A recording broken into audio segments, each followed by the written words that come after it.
बुद्धं नमामि धम्मं नमामि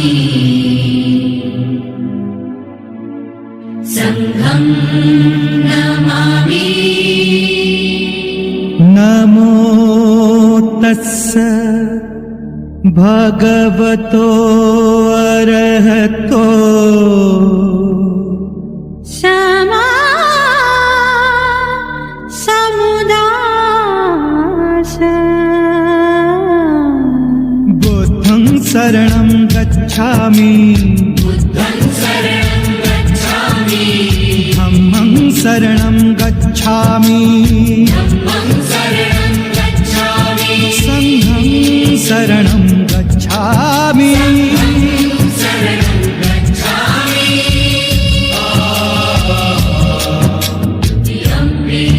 बुद्धं शरणं गच्छामि धम्मं शरणं गच्छामि संघं शरणं गच्छामि। बुद्धं शरणं गच्छामि।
All my colleagues, other staff and my dear students, good morning. आप सभी को सबसे पहले महावीर जयंती और डॉक्टर भीमराव आम्बेडकर की जयंती पर हार्दिक शुभकामनाएं देता हूँ और मेरे दो शब्द को शुरुआत करता हूँ। सबसे पहले मैं क्रांति सूर्य महात्मा ज्योतिबा फुले महाराष्ट्र के आराध्य दैवत छत्रपति शिवाजी महाराज, छत्रपति शाहू महाराज, राष्ट्रमाता जिजाऊ माता रमाई इनके विचारों को सर्वप्रथम वंदन करता हूँ। और आज दो महामानव की जयंती है, उसमें सबसे पहले डॉक्टर बी.आर. आम्बेडकर के बारे में। बी.आर. आम्बेडकर का इससे पहले पायल और कुछ छात्राओं ने डॉक्टर बी.आर. आम्बेडकर और वर्धमान महावीर इनके बारे में आपको बहुत ही अच्छी जानकारी दी है, लेकिन शॉर्टली मैं आपको बता देता हूँ। Doctor B R. आम्बेडकर को पूरी दुनिया में सिंबल ऑफ नॉलेज और चैंपियन ऑफ ह्यूमन राइट्स इनके नाम से भी जाना जाता है। इससे हमें पता चलता है कि डॉक्टर बी.आर. आम्बेडकर की प्रतिभा विश्व में कौन से नाम से जानी जाती है। अगर उनकी शिक्षा की जब हम जानकारी देते हैं तो उनका एजुकेशन लगभग MA, PhD, MSc, DSc, DLED, LLD, barrister of law. लगभग इनमें से जो 6 डिग्रियाँ हैं ये इकोनॉमिक्स में उन्होंने ली है और ये 6 डिग्रियाँ लेकर वो भारत के सबसे महान विद्वान बन गए हैं, जिसे हम most educated person of India भी कह सकते हैं या भारत के सबसे शिक्षित व्यक्ति भी कह सकते हैं। लेकिन जब हम गूगल पर सर्च करते हैं कि who is the most educated person of India या भारत का सबसे शिक्षित व्यक्ति कौन है, तो उसमें नाम आता है डॉक्टर श्रीकांत जिचकर का। महाराष्ट्र के व्यक्तिमत्व है और उसके बारे में आपको कुछ इंफॉर्मेशन मैं देना चाहता हूँ। जब गूगल पर हम सर्च करते हैं कि भारत में सबसे शिक्षित व्यक्ति कौन है, तो उसमें डॉक्टर श्रीकांत जिचकर का नाम आता है और उनकी एजुकेशन की अगर हम बात करें तो लगभग MBBS, MD, LLM और PhD, इनके साथ साथ सोशल साइंस की, political science, public administration, history, economics, sociology, लगभग 10 विषयों में उन्होंने मास्टर डिग्री हासिल की है और ऐसा माना जाता है कि डॉक्टर जिचकर के भारत के सबसे एजुकेटेड पर्सन माने जाते हैं, क्योंकि लगभग उन्होंने 20 डिग्रियाँ हासिल की है और ये 20 डिग्रियाँ उन्होंने विश्व में लगभग 42 मतलब 42 यूनिवर्सिटी में एग्जाम देकर हासिल की है और इससे हमें पता चलता है कि कितने एजुकेटेड डॉक्टर जिचकर हैं। इनके अलावा डॉक्टर जिचकर इन्होंने IPS ये परीक्षा भी क्वालिफाई की है। इनके अलावा उन्होंने IAS परीक्षा भी क्वालिफाई की है, लेकिन IPS और IAS दोनों ही परीक्षा देने के बाद वो उन्होंने रिजाइन लिया है और राजनीति में प्रवेश किया है। और हमें मालूम है कि लगभग राजनीति में प्रवेश करने के बाद लगभग 1945 to 2004 ये उनका ड्यूरेशन है। इस ड्यूरेशन तक अगर हम बात करें तो लगभग इस दौरान महाराष्ट्र या भारत के मंत्रिमंडल में जब वो मंत्री थे तो लगभग उन्होंने 14 मिनट का कार्यभार से चलाया है और इसलिए इनके साथ साथ जिस तरह से उन्होंने डिग्रियाँ 42 यूनिवर्सिटी में से 20 डिग्रियाँ हासिल की है, तब ऐसा माना जाता है कि वो भारत के सबसे शिक्षित विद्वान माने जाते हैं।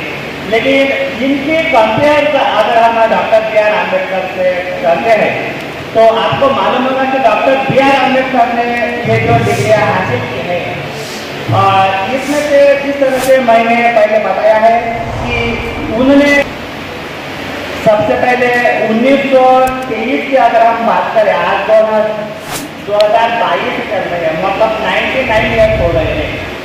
Doctor B.R. अम्बेडकर ने लंदन स्कूल ऑफ इकोनॉमिक्स इसमें जो DSc मतलब PhD के बाद DSc ये जो डिग्री हासिल की है इकोनॉमिक्स में, लगभग अभी तक मतलब 99 साल हो गए हैं, अभी तक कोई भी भारतीय इस डिग्री को हासिल नहीं कर पाया है।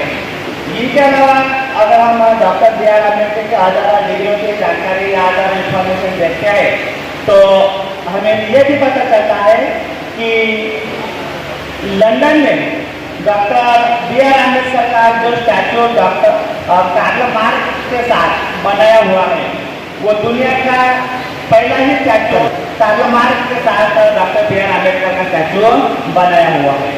इनके अलावा डॉक्टर B.R. अम्बेडकर की अगर शिक्षा की अगर हम बात करते हैं तो उन्होंने लगभग 8 साल की जो मतलब 8 साल का जो अभ्यास है, पाठ्यक्रम जिसे हम कह सकते हैं, यानी कि एक पाठ्यक्रम पूरा करने के लिए 8 साल लगते हैं, जो डॉक्टर बी आर अम्बेडकर ने लगभग 2 साल 3 महीने में पूरा किया है।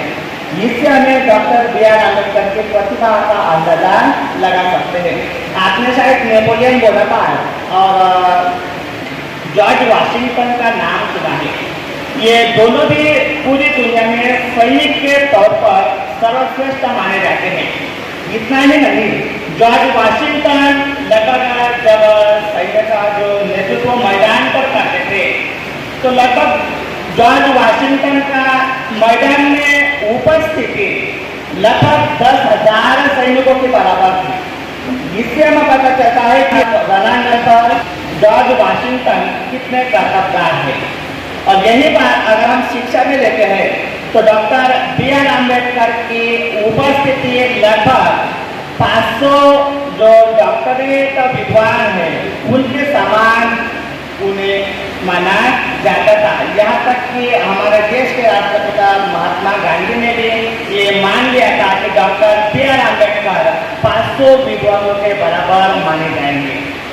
इतना ही नहीं, डॉक्टर बी आर अम्बेडकर ने कि लंदन स्कूल ऑफ इकोनॉमिक्स इस कॉलेज में जब वो यूनिवर्सिटी में पढ़ते थे तो एक सत्र में जब पढ़ाई करते हैं तो लगभग वह वर्ल्ड रिकॉर्ड है कि एक सत्र में मतलब एक सेमेस्टर में उन्होंने लगभग 16,000 किताबें पढ़ी थी। ये आज तक पूरी दुनिया में वर्ल्ड रिकॉर्ड है जो एक सत्र में किसी भी छात्र ने पढ़े नहीं है।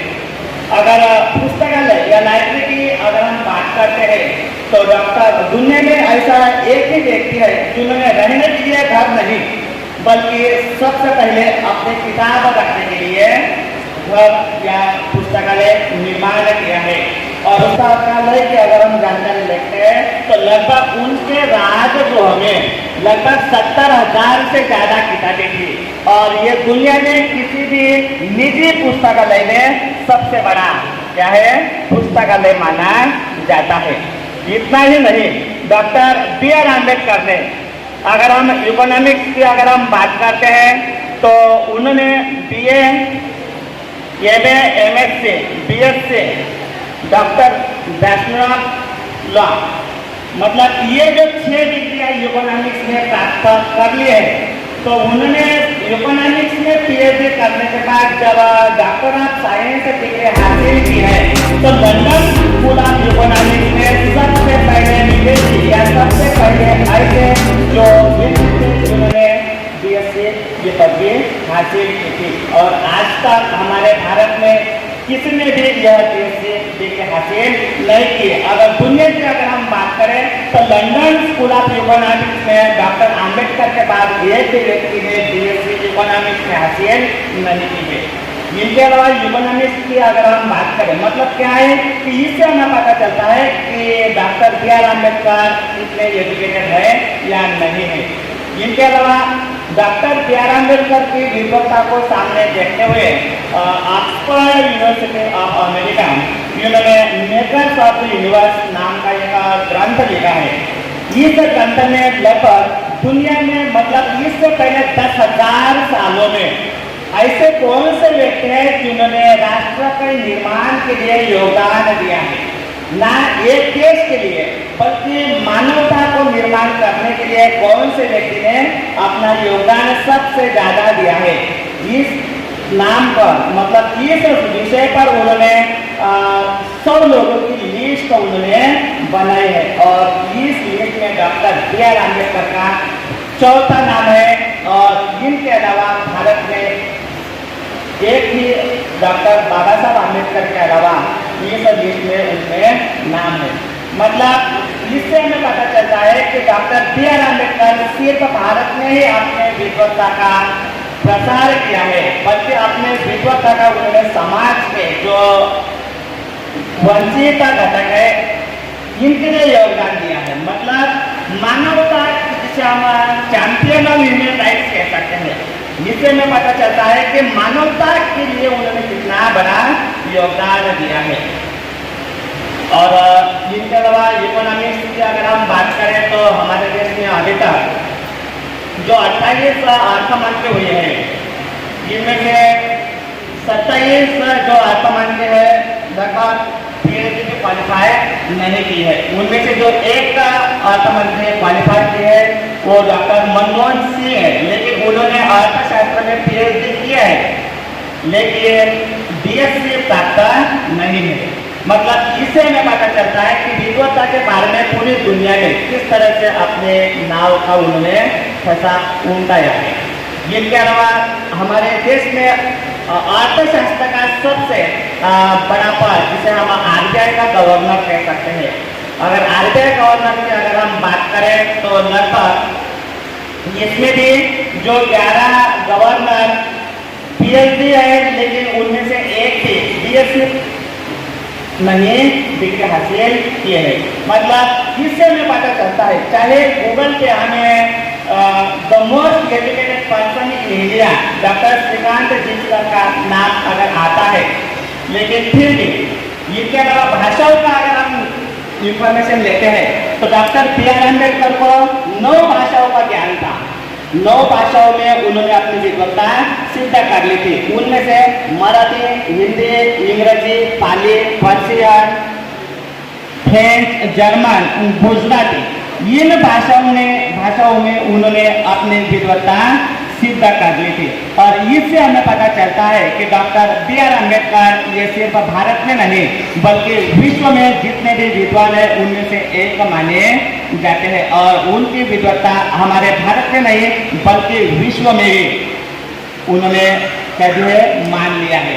आज भारत में सिर्फ डॉक्टर बी.आर. अम्बेडकर को संविधान के निर्माता के नाम से जाना जाता है या दलितों का नेता इस रूप में जाना जाता है, लेकिन यह डॉक्टर बी.आर. अम्बेडकर का परिचय पूर्ण नहीं है। लेकिन हमारे इतिहासकारों ने सिर्फ डॉक्टर बी.आर. अम्बेडकर ही नहीं, ऐसे कई महापुरुष भारत में हैं जिनको जाति जाति में, विशिष्ट समाज में, विशिष्ट कार्य में उनको क्या किया है, बांट दिया गया है। लेकिन हम एजुकेटेड लोग और ऐसे फोर समाज सुधारक को अगर ऐसे कुछ स्पेसिफिक सब्जेक्ट में उनको अगर बांट दिया है तो शायद हमारे विकास की गतियाँ कुछ हम कम कर सकते हैं, ऐसा जो हम कह सकते हैं। इस तरह से आज डॉक्टर बी.आर. अम्बेडकर के बारे में मैंने आपको इन्फॉर्मेशन दी है। नेक्स्ट है वर्धमान महावीर। आपको मालूम है कि वह जैन धर्म लगभग हमारा भारत का जो प्राचीन धर्म है उनमें से एक जैन धर्म माना जाता है। और आपको मालूम है कि जैन धर्म के संस्थापक ऋषभदेव है, और उन्होंने पहले जिसे हम तीर्थकार कह सकते हैं, और जैन धर्म में 24 तीर्थकार है, उनमें से तीसरे जो पार्श्वनाथ है और लास्ट जो 24 है वर्धमान महावीर। आपको मालूम है कि जैन धर्म का तत्वज्ञान की अगर हम बात करें तो पंच महाव्रत कहा जाता है, जिसे हम सत्य, अहिंसा, अस्तेय, अपरिग्रह और ब्रह्मचर्य कह सकते हैं। उनमें से जो लास्ट का पॉइंट ब्रह्मचर्य का है वो वर्तमान महावीर ने पूरी मानवता के लिए, मानवता के कल्याण के लिए ये आचरण करने के लिए कहा है। जो पहले 4 है वो पार्श्वनाथ ने बताया है, जो तीर्थकार 23वें है, लेकिन इनके अलावा जो चौथा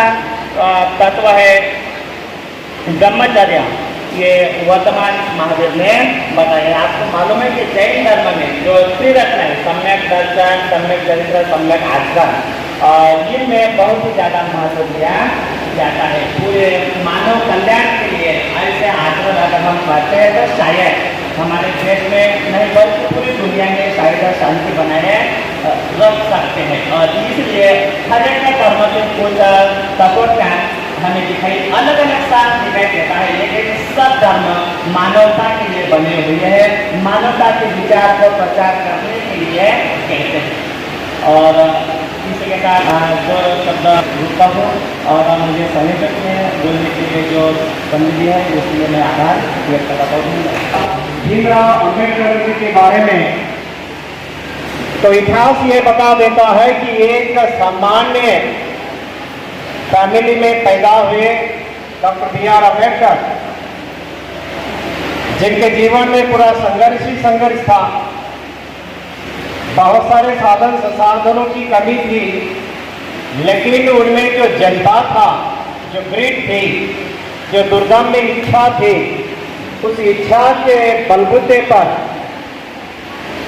सचुटी पर उन्होंने जो कार्य किया उससे जो जो कुछ वंचित थे, जो जो लोग हक अधिकारों से मुखर गए थे और उनका जीवन केवल सेवाभाव के रूप में व्यतीत होता था, ऐसे लोगों के जीवन में उन्होंने अपने ज्ञान से, अपने कार्य कर्तव्य से जो बदलाव लाया, उस बदलाव के चलते आज अगर महिलाएं पुरुषों के साथ कंधे से कंधा लगाकर नहीं बल्कि उनसे भी एक कदम आगे अगर जाने की महारत आज रखने के लायक बन गई है, तो इसका क्रेडिट जाता है डॉक्टर बी.आर. अम्बेडकर। कारण ये कि जिस समाज ने महिलाओं को चूल और मूल यानी कि और घर काम करना इसके लिए ही सीमित रखा था, है ना, तो इनकी ये जो सीमा है, जो बाउंड्री है, क्रॉस करने के लिए जो कॉमन एजुकेशन, इतना ही नहीं बल्कि कंपलसरी एजुकेशन करने के लिए कानून बनाए, जिसके चलते आज महिलाओं को कंपलसरी एजुकेशन देने के लिए हमारे सरकारें बाध्य है। नहीं तो जैसे आज हम लोग देखते हैं कि कोई हमारा नेबरिंग स्टेट है ना, हमारा जो नेबरिंग देश है अफगानिस्तान, वहाँ पे जो तालिबान नाम की संस्था कार्यरत है, सत्ता में हावी हो गई है। उन्होंने सत्ता में आते ही पहले तो कहा कि हम महिलाओं का एजुकेशन बंद नहीं करेंगे। कुछ चंद दिनों के पहले उन्होंने फिर से जाहिर किया कि कोई लड़कियां स्कूल नहीं जाएगी, कोई महिलाओं के लिए खेलकूद नहीं होगा। ऐसी ही कुछ हालात हमारे देश में भी कुछ समय पहले थी। उसमें बहुत सारे हमारे देश के महामानव, चाहे हो महात्मा फुले जी हो सकते हैं, सावित्रीबाई फुले हो सकते हैं, अगरकर हो सकते हैं, रानडे हो सकते हैं, शिवाजी महाराज हो सकते हैं, तुकाराम महाराज हो सकते हैं, अन्य कई जो संत हैं, इन्होंने ये भूमिका देश में बार बार लोगों के सामने रखी कि जब तक हर कुटुंब की, हर फैमिली की महिला सीखती नहीं है, पढ़ती नहीं है, तो जैसे कोई गाड़ी चलने के लिए उसे दो पहियों की जरूरत होती है, वो भी मजबूत पहिए हैं तो वो गाड़ी आगे दौड़ सकती है। उसी प्रकार से किसी भी देश का अगर विकास होना है, किसी भी कुटुंब को सशक्त बनाना है, तो उसमें स्त्री और पुरुष दोनों भी पढ़े लिखे होना चाहिए।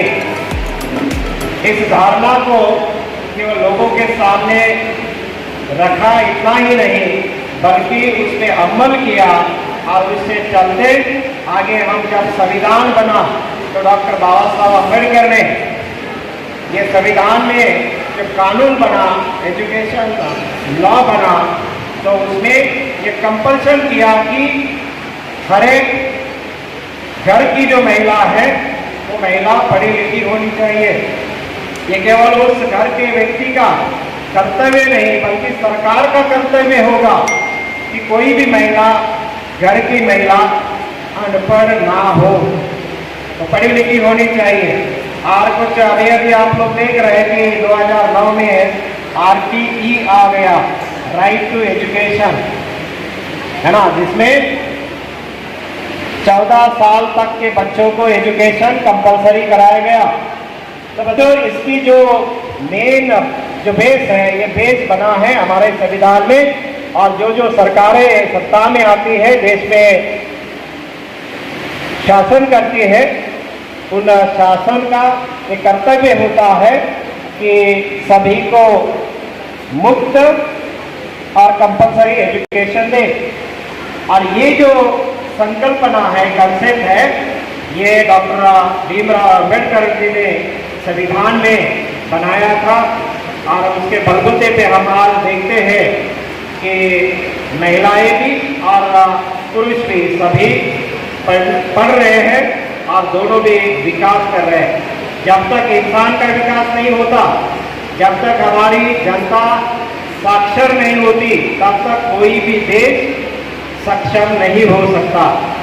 तो ये जो कंसेप्ट है, ऐसे कई कंसेप्ट जो कि इंसान के विकास के लिए, देश के विकास के लिए बहुत ज़रूरी थे, कंपल्सरी थे, उसे बहुत सारे मूलभूत अधिकारों में बांधा गया और जिसके चलते आज हम देखते हैं कि देश में तरक्की हो रही है ना। कुछ अपवाद जरूर होंगे, लेकिन बहुत सारे एरिया में हम विकास देखते हैं। और बाबा साहब अम्बेडकर को लोग इसलिए महान बोलते हैं क्योंकि उन्होंने शायद कुछ एरिया में अपनी एजुकेशन ली, लेकिन उनका जो कार्य रहा है, देश के लिए योगदान रहा है, वो ऐसी कोई क्षेत्र नहीं बचे जिसमें उन्होंने अपना योगदान नहीं दिया हो। चाहे वो क्षेत्र एजुकेशन का हो, चाहे वो क्षेत्र प्रशासन, शासन प्रशासन का हो, चाहे वो खेती का हो, ठीक है, संरक्षण का हो, अर्थशास्त्र का हो, फाइनेंस का हो, कोई भी क्षेत्र ऐसा उनके योगदान से वंचित नहीं है। और लोग हमें तभी महान बोलते हैं, तभी हमें रिस्पेक्ट देते हैं जब हम लोगों के काम आते हैं।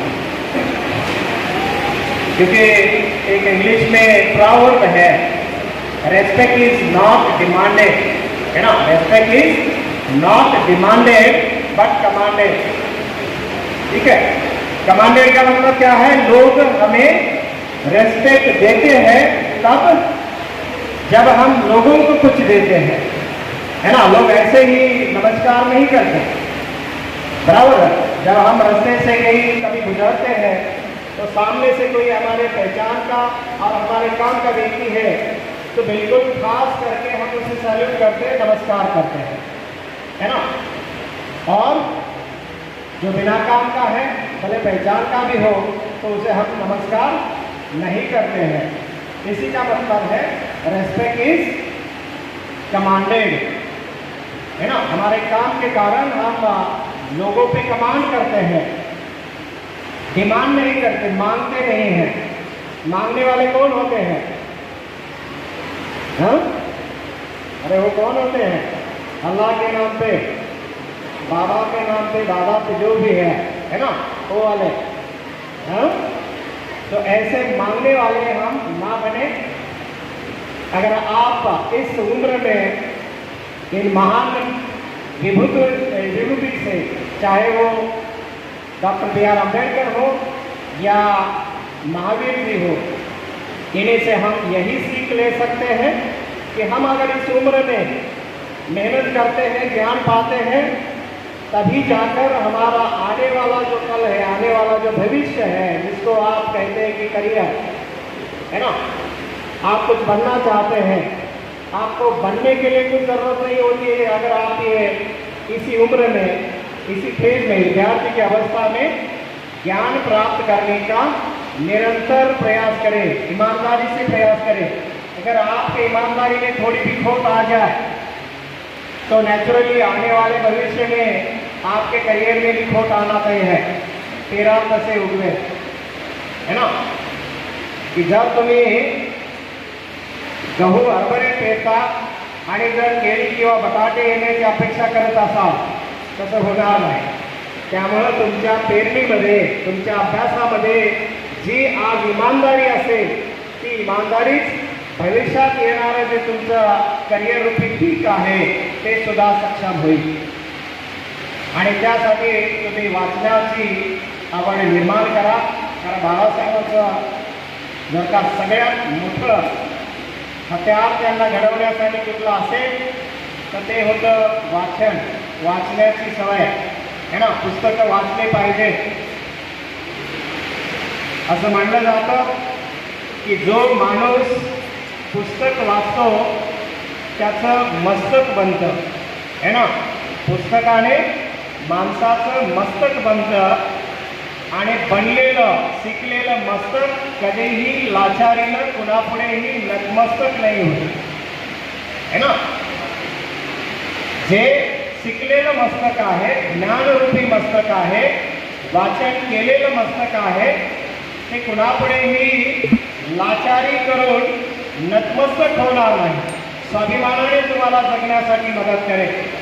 म्हणून बाबासाहेबांच्या व्यक्तिमत्वामधून तुम्हाला जर का काय घ्यायचं असेल तर ती सगळ्यात चांगली गोष्ट काय आहे ते म्हणजे वाचनाची आवड. ही वाचनाची आवड तुम्ही तुमच्यामध्ये निर्माण करा, कारण आजच्या घडीला वाचन अगदी दुर्मिळ होत चाललेलं आहे ना. कधी कधी तुम्ही पुस्तकाला वाचता आणि थोड्या वेळाने पुस्तक तुम्हाला वाचायला लागतं है ना. बसल्या बसल्या डोळे झाकायला लागतात म्हणजेच पुस्तक तुम्हाला वाचतं. तर असं होऊ नये है ना.